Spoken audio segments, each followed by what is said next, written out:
every single day, and it's just hoping that our presence and our confidence in what can be will muster up courage and confidence and believers so that they can stand for themselves and stand for their own interests as well, and not waste their votes by voting for people who don't represent us, but truly embrace the opportunity that they have at the ballot box. But it's so much more than that. It's really, I see it as an awakening process on many levels. More, it goes beyond politics. It goes to people's hearts. Yeah, I think that's the key, is that the individual has to realize that they have the power. And once they realize they are the power and that they can make the change first within themselves, then you start affecting the change. But it's really frustrating. Well, I can all the frustration. I mean, Dennis and I really greet every day. We have our love for each other at the centre of our day, You at know the what I'm centre of our doing, being. Mama? And we know that the journey is as important as the destination, and that almost the journey is more important than the destination. And so every single day, our lives are touched by other people, and our lives touch other people, and that's, we're seeing the changes, however great or small, that occur, just with what you said to us. Well, I had no idea that it actually existed until last summer when Mulan did this interview with all of the candidates who got on global warming and climate change. And they had all the responses, including your husband's response, on their website. And you just clicked and heard what everybody said, and no. And you clicked on your husband's response, and he's got it. Now, can you imagine what it would be like? Oh, no, everyone. So we start to get informal, formal. Sorry, I don't mean to dominate, but I just... No, I mean that everybody's here. They're all listening. So Other that's still okay. for Andy that are coming over from the church, but if you'll just address the group. Yes, then- yes. Sure. And I'm going to pass it on the sign-in sheet for everyone to give us Sure. information. Ladies here, and Sure. we can use all of this. Thank you. Okay. So that when you really see the length and extent to which the corporate media are trying to exclude Dennis's voice, and also the party is trying to exclude his voice, you see there that it's not that we're in a position of weakness or failure, it's that we're in the greatest position of strength that is so daunting to the establishment that should the people hear who it is that's representing them in Washington, then things really could change. Then there really could be all of the things that it is that everybody's hoping for. And we see in this current election that there is no front runner on either side. There's all of these different things that are happening, that even though they've spent all of these hundreds of millions of dollars, there isn't somebody who's turning ahead. There's us, we're at 4%, having had hardly any money coming in, having no media coverage in the mainstream, in the television, and yet people are resonating to that. So we see this as being hopefully a quick build, but we understand that it's a slow build process, which is a movement. And so one of the reasons why we're collecting so many signatures is to really try to build that movement out, and to encourage people to spread the word, to get people to come to our website, dennisforpresident.com, and to sign up and to get their friends to do the same, so that we can build out this people's movement. And yes, it's about the White House, but it's about so much more. If Dennis were elected in, this year, then we still would want to continue this, because we have to make sure that people are aware of their own power of the people. Government of the people, by the people, and for the people is not a government of the corporations, by the corporations, and for the corporations, which is what we have at the moment. People feel that it is when they say, well, these special interests are so powerful in Washington. Special interests are only powerful in Washington because individuals are not exercising their voice. And the way that we exercise it most strongly is through the ballot box, and in other ways it's by really showing the community who it is that stands with us, what policies it is that we want to see Washington really put up, and move forward from there. When we as people engage with the political process wholeheartedly, and engage and support those at every single level who represent us, or maybe become those people who represent the communities that we belong to, then we can see that big shift. And I really think that that's where our democracy is at. We're at a crisis point with the Military Commissions Act, with the Patriot Act, the Homegrown Terrorism Act, the Animal Enterprise Terrorism Act, all of these different pieces of legislation that have gone through very steadily over recent years to undermine our civil liberties, to literally pull apart our democracy, to shred our constitution, and it's really time to say no. This isn't the America that we love. This is something different, and the America we love is in our hearts, and we can, through strengthening our hearts and having the courage to stand up for what it is that we believe in, we can reinstate what it is that this nation is really about, and that really is freedom and liberty and justice. So here we are every single day doing what we can do, and I know you're doing what you can do here in this beautiful centre. But we have to reach out. We have to reach beyond the immediate communities that we're touching at the moment. It's all very well for me to wear a badge like this and to express to others where I stand, but until I reach out to someone and bring them in, and until you do the same with whatever it is that you believe in, then we're really just making a statement rather than creating a movement. And we really need that movement to build on every level, be it environmental, peace, justice, and all of those different areas we're really working hard on. So I'm happy to answer any questions. I think you yes. There's been talk on the Action Center about contacting super delegates, both committed and uncommitted, and asking them to be delegates for Dennis. Do you think that's a good idea or not? Well, that's a great thing to do, but I think we really have elections taking place at the moment for normal delegates from normal communities, and yes, we need super delegates, but we also need a good turnout of the vote. Sure. And something that I really see very, very much wherever I go, in the church was a case in point. I meet people who resonate very much with Dennis, who say, I agree with absolutely everything your husband says, or I agree with nearly everything your husband, whatever it is, it's the majority position. So be it end the war in Iraq immediately, as opposed to the other candidates who are saying 2013. We're cancelling NAFTA and withdrawing from WTO and renegotiating trade based on workers' rights, human rights and environmental quality principles. That's a main position here in America. Universal single-payer not-for-profit healthcare, getting the insurance companies out of the business of not providing healthcare, because we understand they make money not providing healthcare. We need a system to be a healthcare service as opposed to a healthcare business. And when we make that transition, Dennis being the only person who's standing on that, then we see the country that we want. But all too often, far too often, I move through circles, see hundreds and hundreds of people every single day, and they tell me Dennis is the one that stands up for us. Dennis is so strong and courageous in Congress. He's always there. He's always speaking for the right issues, blah, blah, blah. And then, you might go into a conversation of, about voting or who is it that you're supporting, and they'll name another candidate. And I'll say, I don't understand.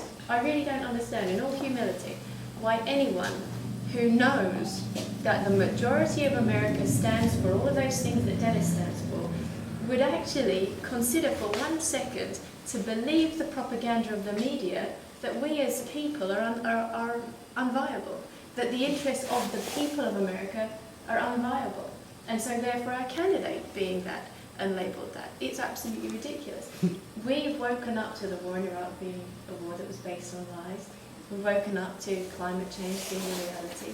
Now we have to wake up to the propaganda that people, that the party and the media system are putting out to say that our collective interests are unviable. They are very viable, but they're only viable if we vote together, if we join together with confidence and have clarity and integrity and saying, well, it's not just good enough that I vote with my heart. I need to encourage all those around me to do the same. I need all those around me to be courageous. I need all those around me to stand up for what it is that they believe in. And if what they believe in is different to what we believe in, that's fine. That's called democracy. People have to vote for whoever it is that represents them. They shouldn't be voting for people who don't. That's the democratic process. So I really, when I see this, and I saw this in New Hampshire, the figures, the voting numbers were absolutely no surprise to me whatsoever, because I see the dynamic every single day. I see it. People are excited by Dennis, they're encouraged by Dennis, they know that he's a leader, they acknowledge him in every single way, and then they waste their vote on somebody else. When you look at the internet polls, you see how Dennis has won so many of the post-debate polls. He won the DFA, the Democracy for America poll. I think he won 47 states out of that. The PDA poll, where he won 40-odd states as well, where he's won the straw polls in so many different places up and down across the country, but we never get to hear about that. We need to start spreading the word, each of us as individuals. And when we do that, we'll understand that it's not just a small group of people who collect in a beautiful centre like this who feel this way. It's the majority of the people in our nation. And when we can really connect those nodes of light and that understanding together, then this shift will happen. And I just ask that you please talk to your friends and family and make them vote with the courage of their convictions, because that is what makes a democracy and that is what makes the candidate. The problem with the party is that in 2006 it promised an end to the war in Iraq, which is why it so overwhelmingly got turnover of Congress to the Democratic side. We still don't have that. The party base, all of us, want an end to the war in Iraq. We want a universal single-payer not-for-profit healthcare system. We want the president and the vice president to be impeached. We want to sign up to the International Criminal Court so we can send them off there as well. We want all of these things. We, the base, we, the people, want these things. The DLC, the party elite, the few people up there with money and the power, they want something different. It's not that we're splitting the party, it's that they're splitting the party.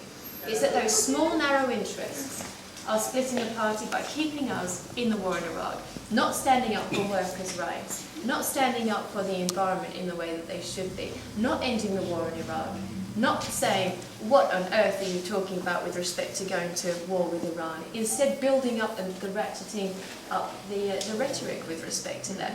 We're not splitting the party. Dennis is the most loyal person to the philosophies and the understandings that bring us all together as members of the party. We have to really see where the propaganda is coming from, within the party and outside it, and we've got to stand in the clarity of what it is that we know is true. Dennis's voice is being silenced. Dennis's voice is being silenced in the mainstream media, but it's not silenced on the web. It's not silenced on the radio shows, on local programming. We spend most of our day on the telephone, Dennis and I. He runs around Washington, does his votes, does what he needs to do, and spends an enormous amount of time getting the word out through different channels. We have to start listening, and when we start to listen and we understand, it's our then responsibility to respond with integrity, to respond to the truth, to not be taken in by the propaganda, to move through that, to build a movement, all of us together. Dennis and I can do as much as we can, but we can't do it alone. We really need your help. And if you just go out and talk to 10 people and introduce them to Dennis and say, sign up to the website, learn about him, look on YouTube, whatever it might be, and then ask each of those people to ask 10 people, that is a movement. And that doesn't take mainstream media support. Why would mainstream media, who are owned by corporations such as NBC, owned by General Electric, obviously had one of the largest defence contractors in the United States, obviously wanting to mainstream yet again nuclear power, reinstate, rebuild the arguments for Yucca Mountain, etc. Why would they want the person who actually wants a real national security doctrine of strength through peace, working for international relations, working for international diplomacy, working as a nation among nations, connecting with leaders? Why would they want to put that message out when it destroys the base of their profits? We've got to start wising up to who it is that owns the media, who owns the message, and what it is that we can do as individuals and communities and families and everything that we are to really break through that. Because if we just sit back on our sofas and relax and just let it all wash over us and say it's too much, it will so soon become too much. But at the moment it's not. At the moment we really have the opportunity to make that change. We really have an opportunity. We have someone called Dennis Kucinich who is as straight as an arrow, who will not ever and has never accepted money from corporate interests, who is there for us. He's not interested in materialism. Sometimes, quite unfortunately, I think, as a way, we live in a very small house, the house that he bought when he was mayor, which is over 30 years ago, for $22,500. We live incredibly humbly, and neither of us have a desire for material possessions. It's not what we're about. And I think when you have the opportunity that there is somebody in Washington that is that way, we've got to embrace that opportunity and make the most of it, because who knows how long people are going to have that choice. And who knows who else. If it's not going to be Dennis, and if it's not now, then who is it going to be and when? Because there's no one that I can see coming up the pack in future generations that I see in Washington who are really up to the task. And I say that in all humility. we really need to embrace the opportunity we have the courage to do that, and blast the myths that people are promoting around that we as individuals, we as human beings, we as the people who want an end to war in Iraq, who want healthcare, etc., are unviable. That's rubbish. All of us in this country want a secure environment to bring our children up in. We want to be able to educate our children. We want to have jobs. And there's only one person that's really standing for all of those things, and that's Dennis. So here we go. Right. Any more questions? If not, then I'd like to just say hello to you all. And, I have one more. Does he have a specific date in mind to introduce the Bush impeachment bill and also the 9/11 investigation reopening that? You were so funny. I phoned him this morning and I said, Dennis, this has got to happen soon. So Yeah. we had that discussion this morning. Oh, good. So he said that on Monday he's going to be phoning his staff, and hopefully we're going to have a whole week of hearings on 9/11. I can't promise when that's right. going to be, but he says he wants them every single day, and he Good. wants to do everything. Good. And then with respect to the articles, the document is incredibly thick, and they're going through the final touches, but it's going to have to be introduced soon. We can't wait in the world. Yeah. We can't wait much longer. Good. Has Dennis considered reaching out to Omar Osama bin Laden, who recently made it very well known that he is for peace and uniting Muslim and Western fronts